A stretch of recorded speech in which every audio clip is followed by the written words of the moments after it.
আসসালামু আলাইকুম ওয়া রাহমাতুল্লাহি ওয়া বারাকাতুহু।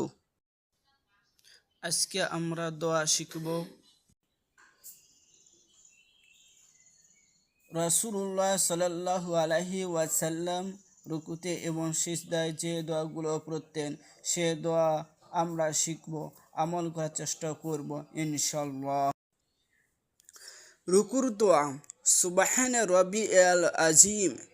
অর্থ: আমার মহান রবের পবিত্রতা ও মহিমা ঘোষণা করছি। সিজদার দোয়া। সুবহানা রাব্বিয়াল আ'লা। অর্থ: আমার রবের পবিত্রতা ও মহিমা বর্ণনা করছি। এ দোয়াগুলো 3 বার, 5 বার এবং 7 বার পড়া যায়। রাসূলুল্লাহ সাল্লাল্লাহু আলাইহি ওয়াসাল্লাম আরও দুটো দোয়া আছে যে দোয়াগুলো বেশি করে পড়তেন এবং সাহাবীদেরকে শিক্ষা দিতেন। সেই দুটো দোয়া হলো: সুবহুন কুদ্দুসুন রব্বুল মালায়েকাতি ওয়ার রূহ। অর্থ: আপনি সম্পূর্ণ দোষ ত্রুটি মুক্ত, অত্যন্ত পবিত্র ও মহিমান্বিত, ফেরেশতাদের এবং রূহের রব।